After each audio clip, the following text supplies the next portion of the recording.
नमस्कार, आप देख रहे हैं न्यूज वन इंडिया। मैं हूं आपके साथ पूजा यादव। उत्तराखंड में कुछ ही देर बाद अब थम जाएगा मतदान। 6 बजे तक का वक्त है और 6 बजे तक मतदान होगा। राज्य भर में एक साथ 70 सीटों पर मतदान हो रहा है।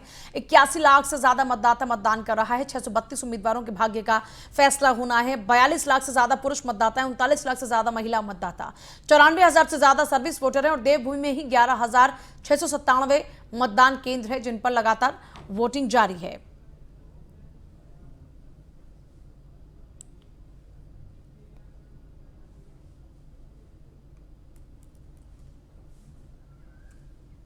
देखिए, फिलहाल ये 8 तस्वीरें आपकी टीवी स्क्रीन पर हैं। उत्तराखंड में कई वीवीआईपीज के भी इस बार बड़ी जबरदस्त आमने सामने की टक्कर है और जब तमाम तस्वीरें वो आप देख रहे हैं, जो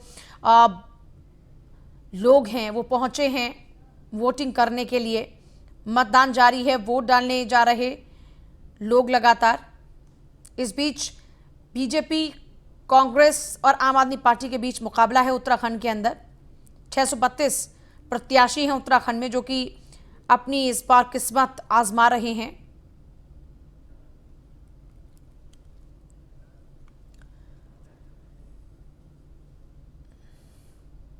देहरादून में राज्यपाल गुरमीत सिंह ने भी वोट डाला। गुरमीत सिंह से बात की हमारे संवाददाता मीनाक्षी रजत ने।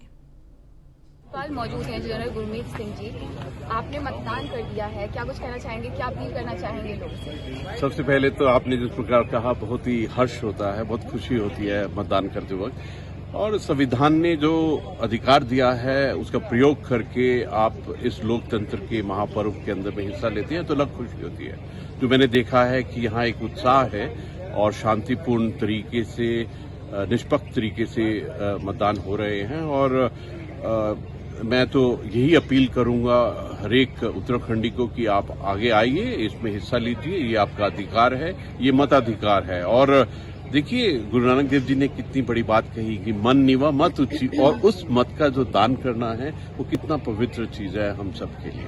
तो मताधिकार का प्रयोग करना तो बहुत ज्यादा जरूरी है, लेकिन आप देखते हैं कि जो हमारा स्टेट है उत्तराखंड जो है वो पहाड़ी एरिया है, यहाँ पर विषम परिस्थितियां भी है। ऐसे में लोग किस तरीके से मतदान करने जा सकते हैं, क्या कुछ कहेंगे? देखिए, मुश्किलें कुछ भी हो और जो स्पेशली उत्तराखंडी वो अलग किस्म के हैं, और यहाँ का जो हौसला है, ये सैनिक बहुल्य प्रदेश है, यहाँ की महिलाएं बहुत शक्तिशाली हैं। मुश्किल कुछ भी हो, मुझे पूरा विश्वास है कि सबके सब आगे आकर अपने मताधिकार अवश्य प्रयोग करें। बहुत बहुत धन्यवाद आपसे बातचीत करने के लिए। ये थे हमारे साथ राज्यपाल गुरमीत सिंह, जिन्होंने कहा है कि अपने मताधिकार का प्रयोग करना बहुत ज्यादा आवश्यक है और मैं लोगों से अपील करता हूँ कि वो अपने मतदान का प्रयोग करें। अपने सहयोगी विनय सूद के साथ देहरादून से मैं मीनाक्षी रजत, न्यूज वन इंडिया। खटीमा में मुख्यमंत्री पुष्कर सिंह धामी ने मतदान किया। सीएम ने वोट डालने से पहले मंदिर में पूजा अर्चना की, जिसके बाद वो वोट डालने गए। इस दौरान उनकी पत्नी भी उनके साथ थी। सीएम धामी ने विश्वास जताया कि बीजेपी का 60 पार का नारा पूरा होगा, जनता हमें अपना आशीर्वाद देगी। धामी ने कहा कि जनता उत्तराखंड में ऐसी सरकार बनाएगी जो केंद्र की नरेंद्र मोदी सरकार के साथ साथ मिलकर राज्य का विकास करेगी। सीएम ने विश्वास भी जताया कि काम बनाम कारनामा चुनाव में फैक्टर रहेगा।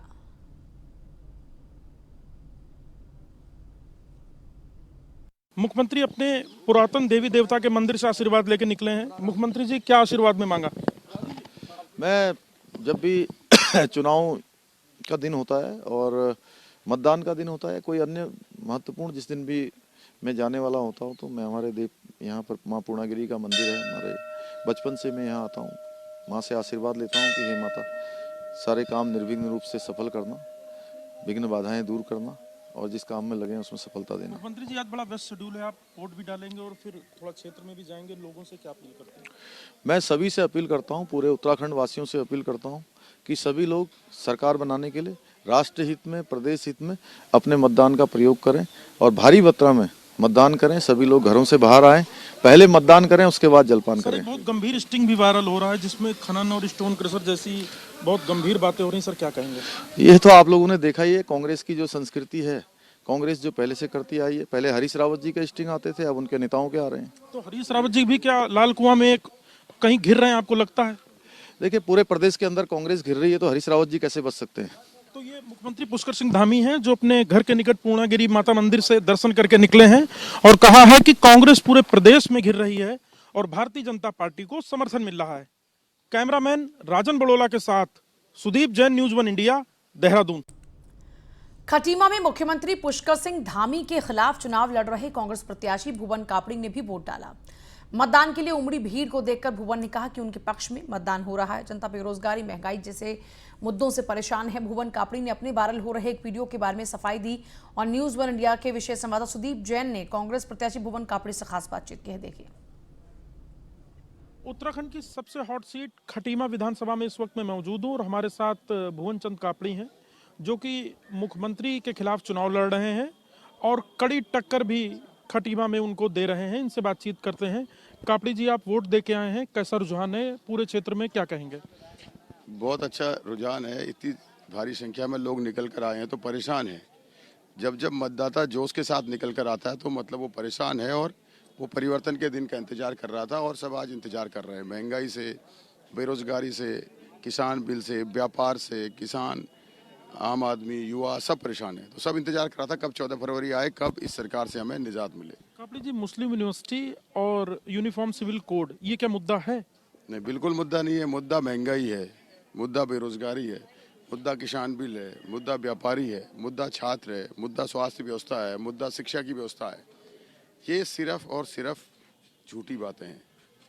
कल रात से एक आपका वीडियो भी वायरल कराया जा रहा है, इसकी कितनी सच्चाई है? इसकी सच्चाई ये है कि चूड़ी, बिंदी, दारू, मुर्गा, पैसा, कंबल जब पकड़े जाने लगा मुख्यमंत्री जी का, सोशल मीडिया में चर्चा में आने लगा तो उन्हें लगे अब कुछ बचा नहीं तो भुवन कापड़ी के लिए कुछ मिला जुला कर कुछ उल्टा सीधा कर दें, तो वही किया। वही उत्तराखंड में कांग्रेस का क्या परिणाम होने जा रहा है? उत्तराखंड में कांग्रेस की सरकार बनने जा रही है और जो है 45 बार करेंगे हम और वो संख्या 45 से बढ़कर 65 भी हो सकती है। उत्तराखंड खटीमा से आम आदमी पार्टी के पूर्व अध्यक्ष एसएस कलेर ने भी अपना मतदान किया। कलेर ने जनता से कहा कि 21 साल की उत्तराखंड की बदहाली को खत्म करने के लिए इस बार वोट जरूर कीजिए।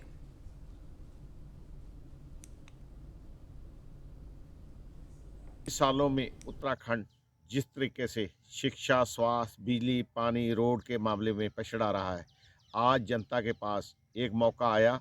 अपना मतदान करें, अपना अच्छा विधायक चुनें, जनता इनको सबक सिखाए। न्यूज वन इंडिया से हरीश रावत ने खास बातचीत की है जो कि लालकुआ से आप कांग्रेस के उम्मीदवार हैं और हरीश रावत ने इस दौरान में कहा कि कांग्रेस के लिए जनता में उत्साह है। देवभूमि की जनता ने परिवर्तन का मन बना लिया है। सोमवार बीजेपी से मुक्ति का दिन है। के बाद हरीश रावत जी इस वक्त तैयार हैं मां भगवती का आशीर्वाद लेकर के। हरीश रावत जी, मां भगवती का आपने आशीर्वाद लिया है, क्या लगता है विजय भव का कितना आशीर्वाद आपको मिलने जा रहा है?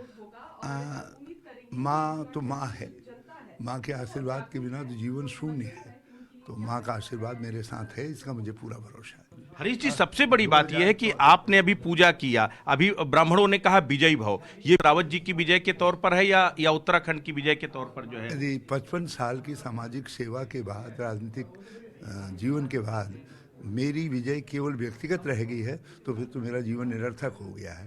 तो मेरी विजय जो है ये तो उत्तराखंड की विजय होनी चाहिए। को हरीश रावत को चक्रव्यूह में फंसाने की पूरी कोशिश की गई, व्यक्तिगत आक्षेप भी लगे, हमले भी हुए बहुत सारे। अमित शाह जी का भी एक बयान था जो अभी बिल्कुल ताजा तरीन था जो है। इन हमलों का क्या आज की वोटिंग में कितना असर होगा?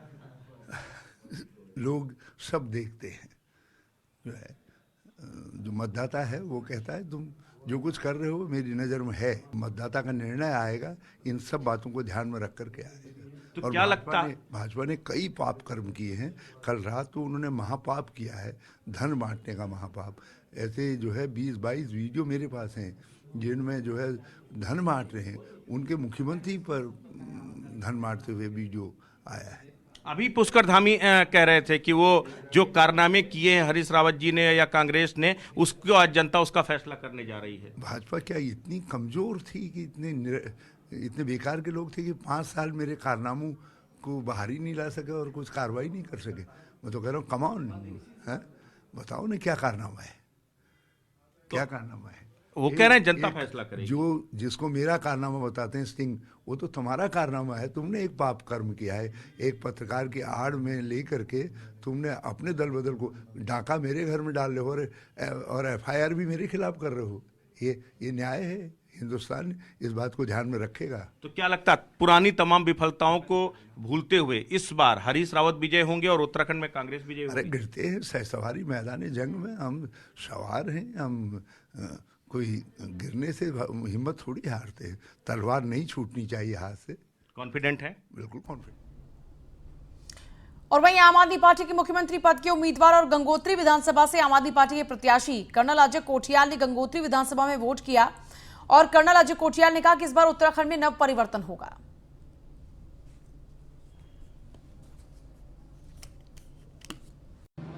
27 साल इंडियन आर्मी में रह करके मैंने इस उंगली को, जिसे बोलते हैं कलमे वाली उंगली, इस उंगली का इस्तेमाल करा है घोड़ा दबाने के लिए, हथियार का, और उस उंगली से हथियार का घोड़ा दबा करके मैंने आतंकवादी मारे हैं, मैंने पाकिस्तानी चीनी मारे हैं। आज मैं उत्तराखंड के नव निर्माण के लिए एक युद्ध लड़ रहा हूँ, तो बाएं हाथ से वही कलमे वाली उंगली, उससे मैं एक गोली चला के आ रहा हूँ। ये गोली उस भावना के साथ चला रहा हूँ, यहाँ से भ्रष्टाचार हटना चाहिए, यहाँ पे जो युवा हैं उनको रोजगार मिलना चाहिए, यहाँ पे जो महिलाएं हैं जो प्रसव में ख़त्म हो जाती हैं, प्रसव के दौरान उनको अच्छी स्वास्थ्य की सुविधाएं मिलनी चाहिए, बच्चों को रोजगार मिलना चाहिए, बिजली पानी मुफ्त होना चाहिए, जो हक है यहाँ का। आज उस लड़ाई के लिए गोली चला करके आ रहा हूँ। मैं आप सबसे अपील करता हूँ, लोकतंत्र का सबसे बड़ा, सबसे पवित्र त्यौहार है, आज इलेक्शन है। 5 साल हमारा भविष्य इस उत्तराखंड का, उसका चुनने का समय है। घर में मत रहना, जरूर आना आगे, अपने अधिकार को इस्तेमाल करना। ये ध्यान रखना, अगर आप समझते हैं कि उत्तराखंड को एक अच्छा भविष्य चाहिए, जो उम्मीद करते थे 21 साल पहले वो आंदोलनकारी जिन्होंने उत्तराखंड को एक लड़ाई के बाद में यूपी से अलग करवाया, अगर आप ये समझते हैं तो वोट देने से पहले, बटन दबाने से पहले कर्नल अजय कोठियाल की शक्ल, अरविंद केजरीवाल जी के विचार, आम आदमी पार्टी की सोच, उसको जरूर ध्यान देना और उसके बाद में वोट देना। उत्तराखंड के कैबिनेट मंत्री और चौबट्टा खाल विधानसभा क्षेत्र से भारतीय जनता पार्टी के उम्मीदवार सतपाल महाराज ने सेडिया खाल स्थित बूथ पहुंचकर अपना वोट डाला और सतपाल महाराज के साथ उनके दोनों ही बेटों, जो बेटे हैं सुयश रावत और श्रद्धेय रावत, इन्होंने भी वोटिंग की। आज चौबट्टा खाल विधानसभा क्षेत्र में मैंने पहला वोट डाला। आपसे भी आग्रह है, घर से बाहर निकलिए, पहले वोट डालिए, पहले मतदान फिर जलपान। धर्मनगरी हरिद्वार में योग गुरु बाबा रामदेव और आचार्य बालकृष्ण ने भी कनखल पोलिंग बूथ पर पहुंचकर वोटिंग की। बाबा रामदेव ने कहा, देश हित और राष्ट्र हित में वोट बहुत जरूरी है।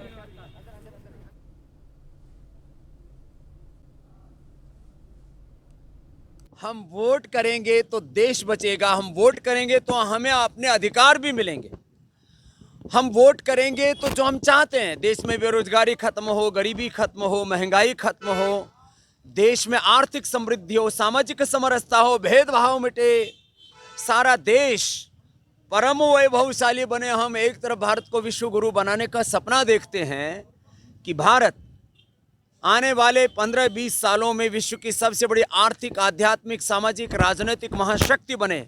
तो तभी बनेगी जब हम एकजुट होकर के देश के लिए वोट करेंगे, अच्छे लोगों के लिए वोट करेंगे, अच्छी पार्टी के लिए वोट करेंगे, तो निश्चित रूप से यह देश जिसमें बहुत बड़ा सामर्थ्य है, जो दुनिया का सबसे युवा देश है, जो दुनिया का सबसे बड़ा लोकतंत्र है, अब उसके लोग जब वोट के लिए, मैंने तो कई बार कहा कि वोट देना ये अनिवार्य, इसके लिए कानून बनना चाहिए, लेकिन चलो कानून तो नहीं बना, लेकिन अनिवार्य रूप से लोग घरों से जरूर बाहर निकले। उत्तराखंड में सभी 70 विधानसभा सीटों पर वोटिंग जारी है। इस दौरान राज्यसभा सांसद अनिल बलूनी ने न्यूज़ वन इंडिया से खास बातचीत की। क्या कुछ कहा, सुनाते हैं आपको। लेकिन उत्तराखंड की राजनीति में इस बार देखने को मिला, बड़े बड़े चेहरे उतारने पड़े प्रचार के लिए। तो क्या उत्तराखंड की राजनीति अब बड़े चेहरों की मांग करती है, या फिर जो स्थानीय आपके नेता हैं या फिर जो मुख्यमंत्री हैं, सिर्फ उनके थ्रू ही यहाँ पर आप जनता के बीच में जा सकते हैं? देखिए, ऐसा है, ये सोच में भेद होता है। मुझे ऐसा लगता है कि हम बड़े बड़े चेहरे उतार सकते हैं, हम चुनाव को गंभीरता से लेते हैं, हमारे पास बड़े बड़े चेहरे भी हैं। अब हमारे पास विश्व के सबसे लोकप्रिय नेता हैं, हम उनको उतारते हैं, तो किसी को क्या परेशानी होनी चाहिए। अब किसी के पास नेता नहीं है तो इसमें हमारी क्या खता है। तो इसलिए हमारे पास लीडरशिप है, हम उनको जरूर लेके आते हैं, हम अच्छे तरीके से चुनाव लड़ते हैं, हमारे सारे नेता आते हैं, मेहनत करते हैं, परिश्रम की पराकाष्ठा करते हैं, पसीना बहाते हैं, लोगों को जाके अपनी सरकार की उपलब्धि बताते हैं। तो इसमें अगर विपक्ष के लोगों को तो दुखी नहीं होना चाहिए। अब वो नहीं करते तो हम इसमें तो हमारी कोई खता है नहीं। आपने केंद्रीय गृह मंत्री अमित शाह जी का बयान सुना होगा, जिसको आज सुबह से ही हर पोलिंग बूथ पर जाकर के जो बीजेपी माफ करिएगा जो कांग्रेस के पूर्व मुख्यमंत्री रहे हैं हरीश रावत जी, वो खूब बुला रहे हैं, उस पर क्या कहेंगे आप? देखिए, इस तरह की जो बातें हैं वो अच्छी बातें नहीं करनी चाहिए। किस कंटेक्स्ट में कहा गया है, क्या सोच के कहा गया है, क्या मुहावरा कहा गया है, उसका क्या मतलब निकाल लें। अब आप ऐसे में विक्टिम बन के घूमे, आपने विकास किया नहीं, आपके पास कोई वो बहुत बड़ी उपलब्धि होगी उनके लिए अगर वो जमानत में बचा रहे। तो मैं जितना मेरे की जानकारी, आम आदमी पार्टी ने आपको सीट जीत पा रही है, ना ही कोई उनका बहुत परफॉर्मेंस होने वाली है। उत्तराखंड की राजनीति में इस बार देखने को मिला बड़े बड़े चेहरे उतारने पड़े प्रचार के लिए। तो क्या उत्तराखंड की राजनीति अब बड़े चेहरों की मांग करती है, या फिर जो स्थानीय आपके नेता हैं या फिर जो मुख्यमंत्री हैं सिर्फ उनके थ्रू ही यहाँ पर आप जानते ही हम यूनिफॉर्म से वोट लाएंगे, उसको लेकर? देखिए, पुष्कर जी ने एक विचार सबके सामने रखा है, उन्होंने कमेटी बनाने की बात की है। अब उत्तराखंड के अंदर अगर आप 2011 का सेंसस देखेंगे तो डेमोग्राफिकल चेंज हो रहा है। उत्तराखंड के अंदर जुमे की छुट्टी की बात हो रही है, मुस्लिम यूनिवर्सिटी की बात हो रही है। जब ये तमाम बातें होंगी तो कहीं ना कहीं इस तरह का विषय भी फिर आएगा। अगर देवभूमि के अंदर इस तरह के विषय आएंगे तो समान नागरिकता संहिता भी फिर आ जाएगी। और एक विचार है, देखेंगे इसको आगे कैसे करना है। लेकिन ये बात जरूर है कि उत्तराखंड के अंदर कुछ लोग इस तरह के डेमोग्राफिकल चेंज को बढ़ावा भी दे रहे हैं और इस तरह के माहौल को भी खराब करना चाहते हैं। ये बद्रीनाथ केदारनाथ की भूमि है, ये गंगा यमुना की भूमि है, ये देवभूमि है। अगर इसके चरित्र को छेड़छाड़ करने की कोशिश की जाएगी तो हम लोग चुप बैठने वाले लोग तो हैं नहीं। इस दौरान हमेशा एक नारा देखने को मिला है कि इस बार 60 पार, क्या लगता है 60 पार हो जाएगा? देखिए, हम लोग अपना जो हमारी परफॉर्मेंस है उसको सुधारना चाहते हैं, इसमें क्या गलत बात है? और कौन आदमी अपना परफॉर्मेंस आपकी परफॉर्मेंस कम करना चाहते हैं क्या? आप चाहते हैं कि जो आपकी टीआरपी आती है उससे नीचे उससे ऊपर जाने की सोचते हैं। हम लोग भी सोचते हैं, हम लोग चाहते हैं हमारा ये इतनी सीटें हम जीते इससे ज़्यादा की जाए, हम आगे बढ़ने की प्रयास कर रहे हैं। बहुत बहुत धन्यवाद। ये थे अनिल बलूनी जी, जिनका साफ तौर पर कहना है कि इस बार हम फिर से सरकार बनाएंगे और विकास के मुद्दों पर ही सरकार बनाएंगे। मेरे साथ इतना ही। विनय सूद के साथ मैं मीनाक्षी रजक, देहरादून से न्यूज़। हरिद्वार की ज्वालापुर विधानसभा सीट से बीजेपी प्रत्याशी सुरेश राठौर ने भी पूरे परिवार के साथ मतदान किया।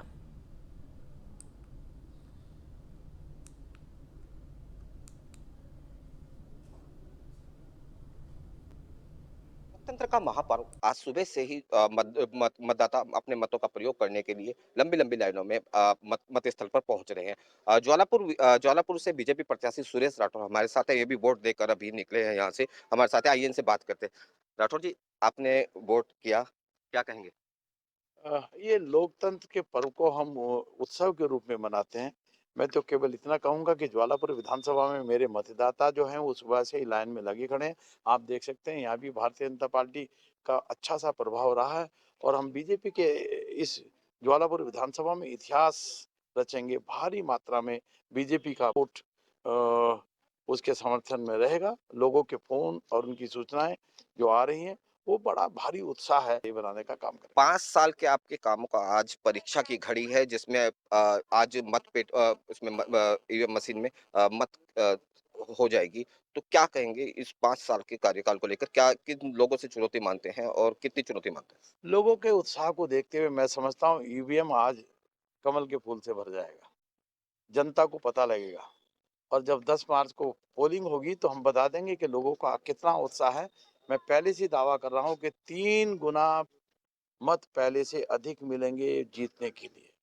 तो मैं निश्चित रूप से इस बात से सहमत हूं कि कोई भी चुनौती में सम्मुख नहीं है, सब पीछे पीछे दौड़ने का प्रयास कर रहे हैं और मीडिया को भी जानकारी है कि सब पीछे पीछे दौड़ते हुए वो चल रहे हैं। हम भारी मतों से जीतेंगे और ये मेरे कार्यकर्ताओं में उत्साह आप देख सकते हैं। सभी जगह जो आज एक रुझान मिल रहा है वो हमारे लिए अच्छी सौगात है।